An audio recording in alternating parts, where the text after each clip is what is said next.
ବିରାଟଙ୍କ ଜୀବନ ଯାତ୍ରା ଓ ସଂଘର୍ଷକୁ ଦର୍ଶାଉଛି ପଦ୍ମଫୁଲ ଟାଟୁ।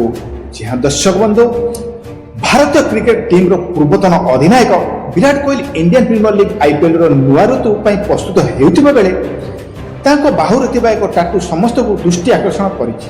ଚର୍ଚ୍ଚାର କାରଣ ହେଉଛି ସେଥିରେ ଥିବା ପଦ୍ମଫୁଲ। ଏହାକୁ ନେଇ ସୋଶାଲ ମିଡିଆରେ ଲୋକମାନେ ବିଭିନ୍ନ ପ୍ରକାର ମନ୍ତବ୍ୟ ଦେଉଛନ୍ତି। କେତେ ଏହାର ରାଜନୈତିକ ଅର୍ଥ ବି ବାହାର କରୁଛନ୍ତି। ତେବେ ଏହି ଟାଟୁ ଆଙ୍କିଥିବା ଏଲିଙ୍ଗସ୍ ଟାଟୁ ଇଣ୍ଡିଆ ପକ୍ଷରୁ କୁହାଯାଏ ଯେ ଏହି ଟାଟୁ ସମ୍ପୂର୍ଣ୍ଣ ବାହୁରେ ଅଙ୍କାଯାଇଥିବା ଏକ ବଡ଼ ମଣ୍ଡଳ ଚିତ୍ରର ଅଂଶ। ଏଥିରେ ବିଭିନ୍ନ ଆକୃତିର ଟାଟୁ ରହିଛି। ଏହା ବିରାଟଙ୍କ ଜୀବନଯାତ୍ରା ଏବଂ ସଂଘର୍ଷକୁ ଦର୍ଶାଉଛି। ତେବେ ଏହା ଏପର୍ଯ୍ୟନ୍ତ ସମ୍ପୂର୍ଣ୍ଣ ହୋଇନାହିଁ, ଆଉ କିଛି କାମ ବାକି ଅଛି।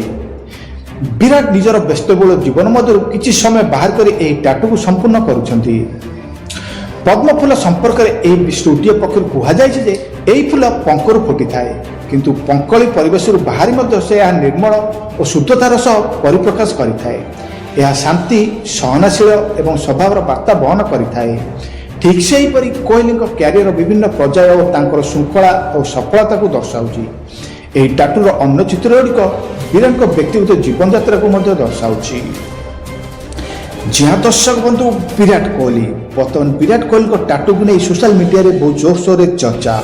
ଏହି ଟାଟୁଟି ବିରାଟଙ୍କ ଜୀବନଯାତ୍ରା ଓ ସଂଘର୍ଷକୁ ଦର୍ଶାଉଛି, ଯାହା ବର୍ତ୍ତମାନ ତାଙ୍କର ଏହି ପଦ୍ମଫୁଲ ଟାଟୁ ସୋଶାଲ ମିଡିଆରେ ବିଭିନ୍ନ ପ୍ରକାର ମତ ଦେଉଛନ୍ତି ବା ସୋଶାଲ ମିଡିଆରେ ଝଡ଼ ସୃଷ୍ଟି କରିଛି।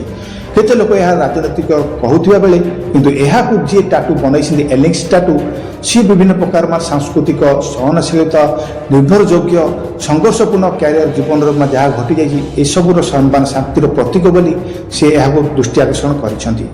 ଦର୍ଶକ ବନ୍ଧୁ, ତ ସୋଶାଲ ମିଡିଆରେ ବର୍ତ୍ତମାନ ବିରାଟ କୋହଲିଙ୍କ ପଦ୍ମଫୁଲ ଟାଟୁ ଜୋରସୋରରେ ଭାଇରାଲ ହୋଇଛି। ତ ଇଏ ଥିଲା ଏକ ଅପଡେଟ୍ ଯେ ମୁଁ ଆପଣମାନଙ୍କୁ ଜଣାଇଲି। ବିରାଟ କୋହଲିଙ୍କୁ ନେଇ ଆସିଥିବା ଅପଡେଟ୍ ମୁଁ ଆପଣମାନଙ୍କୁ ଜଣାଇଲି। ଅପଡେଟ୍ ଯଦି ଆପଣମାନଙ୍କୁ ଭଲ ଲାଗିଥାଏ ତ ଗୋଟେ ଲାଇକ୍ କରିବେ ଆଉ ज़्यादा ସେୟାର କରିବେ, କାରଣ ଏଇଭଳିଆ କ୍ରିକେଟ କଣ୍ଟେଣ୍ଟ ସର୍ବପ୍ରଥମେ ମୋ ଚ୍ୟାନେଲ ସ୍ମାଇଲ୍ ବେଟ୍ କ୍ରିକେଟରେ ଆପଣମାନେ ଦେଖିବାକୁ ପାଇବେ। ତ ଆଜି ପାଇଁ ରହୁଛି, ଦେଖା ହେବ କାଲି ଏମିତି ଏକ ନୂଆ ଦମଦାର ଭିଡ଼ିଓରେ। ସେତେବେଳେ ଟେକ୍ କେୟାର, ଜୟ ଜଗନ୍ନାଥ।